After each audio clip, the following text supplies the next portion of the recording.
मेरा मानना है कि हीरो जो है उसकी हीरोगिरी भी तब तक निकल के सामने आती नहीं है जब तक सामने एक शानदार विलन नहीं होता। Right, very right.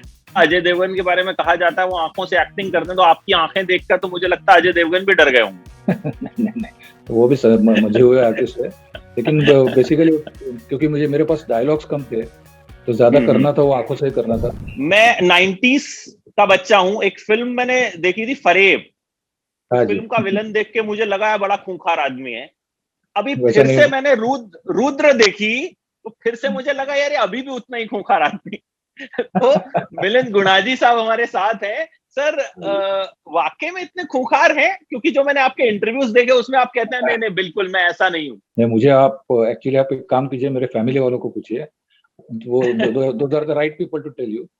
एक्चुअली मैं एक पोएट हूँ, मैंने कुछ किताबें लिखी हैं और उसमें काफी ट्रैवलिंग, फोर्ट्स और बहुत क्या सेंसिटिव सब्जेक्ट्स हैंडल किए हैं। जी जी। मुझे महाराष्ट्र स्टेट का बेस्ट लिटरेचर अवार्ड भी मिला है। जी तो जी मतलब जी। अगर बहुत खूंखार होता है तो ऐसी चीजें नहीं करता, जैसे बोलना चाहता है, एक्टिंग होती है। नहीं नहीं, वो बिल्कुल ठीक है। वो बल्कि मुझे लगता है कि नेगेटिव किरदार जो है वो उसकी कामयाबी शायद उसमें है कि वो एक ऐसा खौफ पैदा कर दे कि भाई लोग उसको सिनेमा हॉल से निकलने के बाद या एक वेब सीरीज खत्म होने के बाद उसको अपने साथ कैरी करें। Right, that's perfect, that's very true.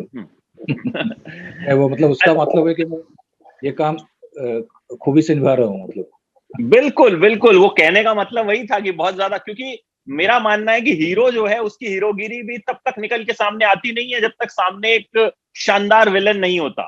Right, very right. तो सर, रुद्र के बारे में बात करना चाहेंगे। किस तरह से ऑफर आया, किस तरह से आपने सोचा कि भाई चलो फिर से एक बार एक नेगेटिव किरदार जो है वो किया जाए? एक्चुअली इनके जो रुद्र के जो डायरेक्टर हैं, राजेश मापुस्कर, मेरे मतलब टोटल ये जो ग्लैमर वर्ल्ड की एक्टिंग की जो शुरुआत हुई थी, तभी मैंने एक सीरीज की थी, तो कल्पांत करके, उस टाइम वो असिस्टेंट डायरेक्टर हुआ करते थे। तब से मैं उनको पहचानता हूँ, मतलब 90s से भी पहले। तो ऑफ कोर्स उन्होंने मेरा पूरा ये फिल्मी जर्नी देखी है उन्होंने, और शायद और उन्हें उसके बाद बहुत अच्छी फिल्में की, जैसे कि वेंटिलेटर वगैरह, जो काफी सराही गई। तो उनको जब ये किरदार सामने आया उनके उनके सामने स्क्रिप्ट में, तो उन्हें लगा कि ये अपने मिलिंद गुणा जी ठीक से निभा पाएंगे।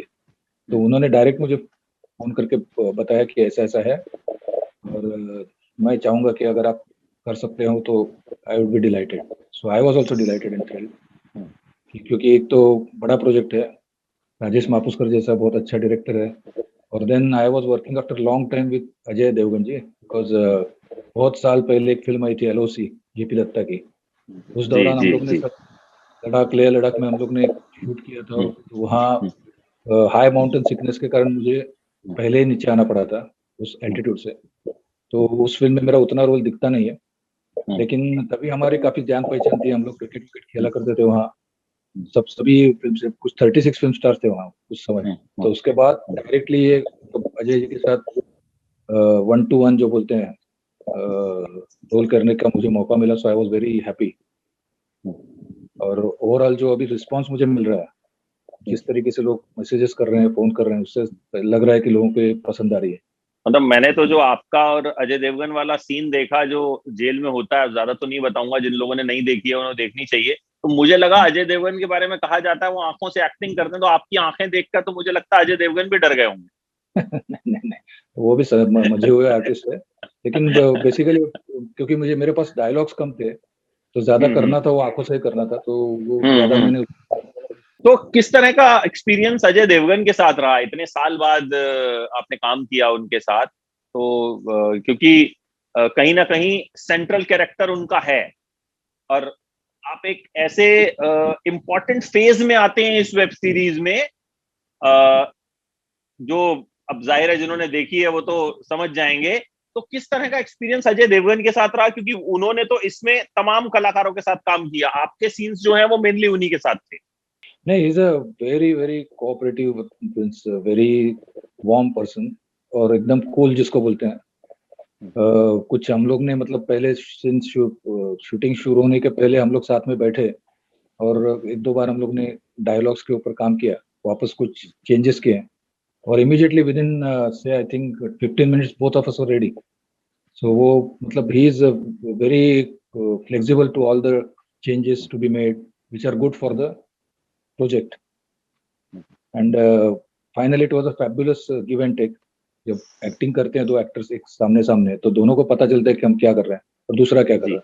तो कोई सेट पे कोई ऐसे किस्से कहानियां, क्योंकि शूटिंग पे तो अक्सर जो है वो खूब सारे किस्से निकल करके सामने आते हैं जो हमें इंटरव्यूज में एक्टर से सुनने को मिलते हैं, ऐसा हुआ था वैसा हुआ था. तो इस तरह का कुछ जो याद रह गया हो और याद रहेगा.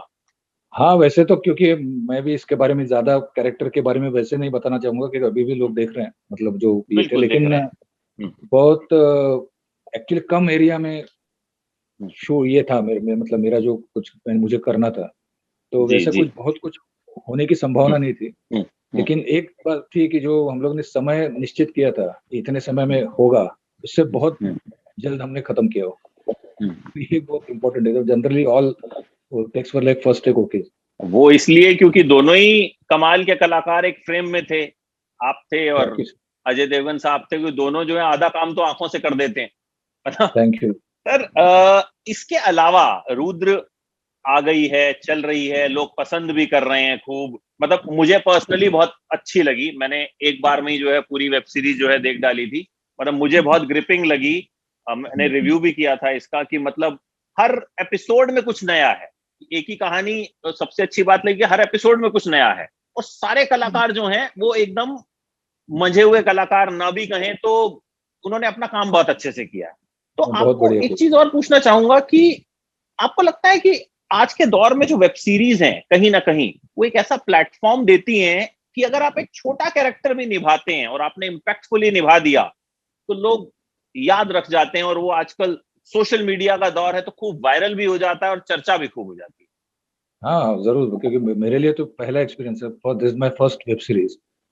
तो इसके पहले तो ज्यादातर मैंने बड़ी फिल्में की है और या तो टेलीविजन किया है. लेकिन जिस तरीके से कुछ कलाकार अभी वो आ रहे हैं मतलब जिनको फेम मिल रही है जो सेलिब्रिटीज हो रहे हैं those are directly coming from this OTT platforms. तो उनमें से कुछ लोगों ने तो कभी फिल्में की नहीं है लेकिन because of this platform they got a fabulous opportunity to present themselves as and they can show their ability as an actor. तो वो हर एक को मौका मिल रहा है क्योंकि फिल्मों में एंट्री मिलना उतना आसान नहीं है. जी जी. यहाँ बहुत सारे ओटीटी प्लेटफॉर्म्स है और आपको बहुत सारे मतलब वेब सीरीज में तो बहुत सारे कैरेक्टर्स भी होते हैं. तो बहुत अच्छे अच्छे कलाकारों को इसमें मौका मिल रहा है. तो ये बहुत खुशी की बात है क्योंकि और उससे क्या होता है कि वो एक बार फेमस हो गए लोगों को उनका काम अच्छा लगा तो उनको फिर बड़े स्क्रीन पे भी अपने आप ही मौका मिल जाता है. जैसे इस वेब सीरीज में जिस कलाकार ने आपके बेटे का किरदार निभाया तो मुझे वो भी बहुत जबरदस्त लगा कि जिस तरह का एक वो कैरेक्टर है या जिस तरह का मतलब साइको किलर बना है तो वो भी एक दिमाग में रह गया कि अच्छा भाई इस बंदे ने, इसको हम पहले से उतना नहीं जानते थे लेकिन इसने पर्दे पर एक जो है एक खौफ पैदा किया. बहुत ही अच्छा काम किया. मुझे लगता है उसको बहुत अच्छा फ्यूचर है. जी जी जी. अच्छा सर, आपने जैसा शुरुआत में कहा कि मेरी फैमिली से पूछना मैं कैसा हूं, तो आप मैकेनिकल इंजीनियर हैं, राइटर हैं, माउंटेनियर हैं, कमाल के एक्टर तो हैं ही. तो मैकेनिकल इंजीनियर फिर एक्टर कैसे बना? मतलब किस तरीके से आपने जो है शुरू किया? पहले एक आई थिंक एड से आपने शूटिंग्स के एड से शुरुआत की थी. तो वो जर्नी आपसे मैं जानना चाहूंगा कि किस तरह से शुरू हुई थी.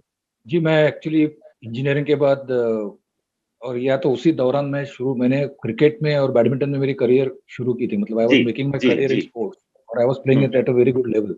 क्रिकेट तो मुझे लगता है मेरे आसपास के जो लोग पड़ोसी लोग हैं जब जब उन्होंने मुझे स्क्रीन पे देखा तो उन्होंने मुझे ये कहा कि क्यों यहाँ आया तू, वहाँ अच्छा क्रिकेट खेलता था, हमको दिखना चाहते थे तुमको कुछ अच्छे मतलब इंडिया को रिप्रेजेंट करते हुए या अपने एटलीस्ट स्टेट को रिप्रेजेंट करते हुए. लेकिन इंजीनियरिंग के बाद एक हम लोग ने एक फैक्ट्री खोली मैं और मेरे दोस्तों ने सातारा में. और वो उसके दौरान जिसको हम लोग फैक्ट्री इरेक्शन बोलते हैं जो फैक्ट्री लगाने का काम होता है, उस दौरान एक एक्सीडेंट में मेरा हाथ राइट हैंड डिसलोकेट हो गया. तो मेरी जो स्पोर्ट्स की करियर थी वो इमीडिएट खत्म हो गई. और फिर फैक्ट्री तो शुरू हो गई थी स्पोर्ट्स करियर बंद हो गई थी और मेरा काम था मार्केटिंग का, जो मैं मुंबई में रह के करता था। जी सातारा में 2 दोस्त थे वो जो फैक्ट्री वहां देख रहे थे, तो कुछ और करना चाहिए ऐसा मुझे लगने लगा था, एक्स्ट्रा करिकुलर जिसको बोलते हैं। और उस लोग मुझे हमेशा हमेशा बोलते थे दोस्त कि अच्छी तुमको पर्सनैलिटी, हाइट है, बॉडी है, फेस अच्छा दिया भगवान ने, क्यों नहीं तुम मॉडलिंग करते। तो उस दौरान जो एक बहुत बड़े फोटोग्राफर थे गौतम राजाध्यक्ष, जी जी उनको जी मैं मिला। और वो सिर्फ सेलिब्रिटीज के फोटोज निकालते थे, या तो जो उनके पास फोटो निकलवाते थे वो सेलिब्रिटीज बन जाते थे। तो वही मेरे साथ हुआ कि उन्होंने मेरे फोटो निकाले और तीसरे या चौथे दिन मुझे एक बहुत बड़ा बैनर मिला जिसका नाम था दिग्जाम शूटिंग। और मेरे जी पहले जी वो उसमें उसके मॉडल थे शेखर कपूर जी। और मुझे 5 साल वो ब्रांड मिल मैंने वो उसमें था कंटिन्यूसली। और फिर एक बड़ी पहचान हो गई थी कि एक इंडिया का टॉप मॉडल्स में मेरी गिनती होने लगी थी। उसके बाद बहुत सारे ब्रांड्स किए मैंने। और उसी दौरान गोविंद निहलानी जी, जिन्हें मैं अपना गॉडफादर मानता हूँ, उन्होंने मुझे देख लिया। कहीं हमारे एक सेट पे मुलाकात हो गई और उन्होंने मुझे पूछा कि क्या आप एक्टिंग जानते हैं। तो मैंने कहा नहीं जानता हूँ। तो और मुझे पता नहीं था कि एक्चुअली मुझे एक्टिंग करनी है या नहीं करनी है। तो उन्होंने कहा कि मैं एक फिल्म करने जा रहा हूँ द्रोह काल, इसमें नसीरुद्दीन शाह है, ओमपुरी है, अमरीश पुरी, सब बड़े कलाकार हैं। तो और आशीष विद्यार्थी करके एक नया लड़का है, उसको भी मैं इंट्रोड्यूस करने जा रहा हूँ। और दूसरे एक रोल के लिए, प्रोमिनेंट रोल के लिए मैं किसी को देख रहा हूँ, किसी नए चेहरे को, तो तुम परफेक्ट उसके लिए हो। तो मैंने कहा कि 1-2 दिन दीजिए। मैंने जाके दोस्तों को पूछा, सबने कहा यार गोविंद निहलानी तुमको बुला रहे लोग, मतलब लाइन लगा थे उनके पास काम। या उसके पहले अर्धसत्य, तमस जैसे उनके प्रोजेक्ट्स आ ही चुके थे। तो मैंने कहा गोविंद जी हाँ मैं करना चाहूंगा। तो उन्होंने मुझे पंडित सत्यदेव दुबे जी के पास भेजा थिएटर करने के लिए। और वहाँ मुझे बेसिक ट्रेनिंग जो मेरे दूसरे गुरु उन्होंने दी। एंड देन वहां से तो एकदम शुरू ही हो गया। वो कल आया, फिर उसके बाद इन बिटवीन मैंने कुरुक्षेत्र करके सीरियल की जीटीवी पे, जीटीवी की थी वो। और वहाँ पे वो भी बहुत बड़ी हिट हो गई। और वहाँ मुझे भट्ट कैंप के कुछ लोगों ने देखा, मुझे लगता है मुकेश भट्ट जी ने देखा, और फिर फरेब के लिए मुझे साइन किया। एंड फरेब was my first proper hit जिसको बोलते हैं, जिस मेरी आंखें झुकी थी, और गाना बहुत सुपर हिट हुआ। जी जी जी, बहुत सुपर हिट, बहुत। नेक्स्ट साल इमीडिएटली विरासत आ गई, वो भी सुपर हिट हो गई। तो दोनों साल में सभी अवार्ड्स के लिए बेस्ट नेगेटिव एक्टर के लिए नॉमिनेटेड था। फिर बहुत सारी फिल्में करते गया, फिर आज यहाँ तक पहुंच गया हूँ। तो आपने तमाम किरदार किए हैं, मतलब ऐसा नहीं है, मराठी में भी और हिंदी में भी। लेकिन कहीं ना कहीं जो आपके नेगेटिव किरदार रहे, जिनमें ग्रे शेड्स थी, वो बड़े जबरदस्त हिट रहे। तो कभी कभी लगता है कि यार मतलब नेगेटिव से ही मैं इतना पॉपुलर क्यों हुआ, जबकि हर आर्टिस्ट तो चाहता है कि हर तरह का रोल करे। आजकल तो हीरो खुद ही विलन बन जाते हैं कई फिल्मों में। तो कभी ये इस बात का मलाल रहा कि यार नेगेटिव किरदार ज्यादा पॉपुलर हुए? नहीं, मैंने पॉजिटिव भी किए, मतलब उस दौरान कुछ हीरो की भी फिल्में की। लेकिन क्या होता है, एक पर्सनालिटी होती है किसी की, जो मतलब मेरी एक तो बियर्ड है, दाढ़ी है। हर हीरो हर रोल में अपनी दाढ़ी रख नहीं सकता, मतलब वो भी है। मतलब जनरली हमारे यहाँ चिकना चोपड़ा जिसको बोलते हैं, वो टाइप का हीरो ज्यादा पसंद किया जाता है, मतलब हमारे टाइम तो किया जाता था। और फिर जो नाचना गाना होता है पेड़ों के आजू बाजू में इर्द गिर्द, वो मुझे मालूम था कि मुझे जमने वाला नहीं है। और शुरुआत के कुछ फिल्मों में मैंने वो ट्राई किया, और मैंने खुद को ही देख कर मुझे पता चला कि ये अपना काम नहीं है। And then I knew that कुछ इंटेंस रोल होते हैं जिसमें पावर होती है, जिसमें आंखों से बोलना होता है, तगड़ी पर्सनैलिटी की जरूरत होती है, वहां मेरा काम अच्छा रहेगा। जैसे कि देवदास जैसे फिल्म आपने देखी जी होगी, जी, देवदास। ऐसे फिल्मों में, फिर जोर में सन्नी के देवल के, उसमें एक्चुअली मैं दूसरा हीरो था, मतलब as good as second hero. लेकिन थोड़ा नेगेटिव शेड उसमें भी था, तो वो भी मुझको अच्छा लगा। तो वो एक, और अपनी इंडस्ट्री में एक स्टैंप लग जाता है, आपका वो रोल सक्सेसफुल हो जाता है, वही रोल आपको आने वो लगता आपको मिलता रहता, बिल्कुल बिल्कुल। तो वो जारी रहा। लेकिन मराठी में और बाकी कुछ लैंग्वेजेस में मैंने हीरो के भी किरदार किए और फिल्में हिट भी हुई है। लेकिन आपकी दाढ़ी का भी एक ऐसा राज है कि आपने दाढ़ी क्यों रखी, एक एलर्जी की वजह से? तो वो भी एलर्जी, बताइए ताकि फैंस को वो भी पता चले कि भाई मिलिंद गुणाजी कभी क्लीन शेव क्यों नहीं होते हैं। जैसे मैं 1-2 फिल्मों के लिए हुआ था, जिसमें कमला हसन जी ने मुझे बताया था, अभय करके एक फिल्म थी, तभी उन्होंने कहा था कि you are a good actor, you should try some new things. तो मेरी इस फिल्म में मैं चाहूंगा कि आप विदाउट बियर्ड काम करें। तो उसमें मैंने दाढ़ी निकाली थी। वैसे एक आशुतोष गोवारिकर जी की एवरेस्ट करके सीरियल आई थी, जो अभी टारगेट नाम से हॉटस्टार पे है। तो उसमें मेरा एकदम सेंट्रल किरदार था कर्नल अभ्यंकर। अभी कर्नल अभ्यंकर है तो उसमें पॉसिबल ही नहीं था दाढ़ी रखना। तो इन द बिगिनिंग मैं पूरा क्लीन शेवन था। जैसे मैं वो हिमालय चढ़ने स्टार्ट करता हूँ, अपने आप वो दाढ़ी बढ़ते जाती है, तो फिर वापस मैं अपने रेगुलर गेटअप में आ गया। लेकिन बेसिकली प्रॉब्लम यही था कि मेरे को रियली मुझे रेजर की एलर्जी हुआ करती थी, तो मैंने वो दाढ़ी एक बार रख ली तो रख ली, और फिर एक बार वो लोगों को पसंद आने लगी, तो फिर क्या होता है, एक फिल्म करते हैं, बाद में दूसरी फिल्म आती है, तो वो कंटिन्यूटी में फंस जाती है।